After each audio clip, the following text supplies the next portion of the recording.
পরচুলা তৈরি করে স্বাবলম্বী হয়েছেন ঠাকুরগাঁয়ের কয়েকশো নারী। এসব নারীকে পথ দেখিয়েছেন কঠোর পরিশ্রমী ও আত্মপ্রত্যয়ী কণিকা বেগম।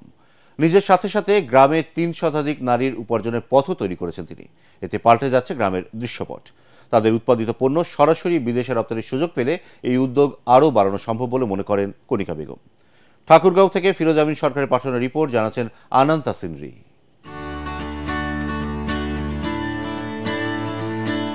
ঠাকুরগাঁও সদর উপজেলার জগন্নাথপুর ইউনিয়নের খাগড়াবাড়ি গ্রামের কণিকা বেগম ২০০২ সালে ঢাকার একটি পরচুলা তৈরির কারখানায় কাজ করতেন। সেখানে কাজ শিখে ২০১২ সালে নিজ গ্রামে এসে এলাকার ৫০ জন নারী কর্মী নিয়ে পরচুলা তৈরির কাজ শুরু করেন।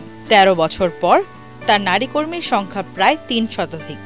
একজন নারী সংসারের কাজ শেষে বাড়তি আয়ের জন্য একটি পরচুলা তৈরি করতে আকার ভেদে ৫ থেকে ১০ দিন পর্যন্ত সময় লাগে। এ থেকে মাস শেষে ৫ থেকে ৭,০০০ টাকা পর্যন্ত বাড়তি আয় করছেন তারা।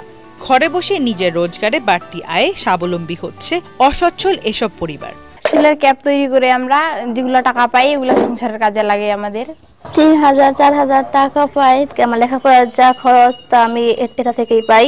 নারী উদ্যোক্তা উৎপাদিত পরচুলা বিদেশে রপ্তানির সুযোগের পাশাপাশি স্থানীয় প্রশাসনের সার্বিক সহযোগিতা চাইলে উপজেলা প্রশাসনের কর্মকর্তাও সব ধরনের সহায়তার আশ্বাস দেন। ২০০২ সাল থেকে ২০-২২ বছর ধরে আছে আমি বাহিরের দেশে এটা সরাসরি দিতে পারতাম। তাহলে ওরকম সুযোগ সুবিধা পাইলে আমারও উপকার হতো আর আমার গ্রামের লোকগুলা উপকার হতো। উনি ব্যক্তি পর্যায়ে একটা উদ্যোক্তা হিসেবে যে এত বড় একটা কর্মযজ্ঞ উনি করতেছেন এবং আত্মকর্মসংস্থান বিশেষ করে নারীদের ক্ষেত্রে এটা অবশ্যই প্রশংসার দাবিদার। এবং প্রান্তিক লেভেলে যারা আছেন আরও বেশি ঋণ সুবিধা দেওয়া যায়, তাদের প্রোডাক্ট যাতে শহর এলাকায় বা দেশের বাইরে এক্সপোর্ট করা যায়, এগুলো ফ্যাসিলিটেট করার জন্য সরকারের বিভিন্ন সরকারি দপ্তর এটা নিয়ে কাজ করে।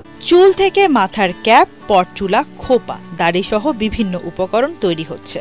ঢাকার বিভিন্ন কোম্পানি এসব সংগ্রহ করে প্রক্রিয়াজাত করে বিভিন্ন দেশে রপ্তানি করছে।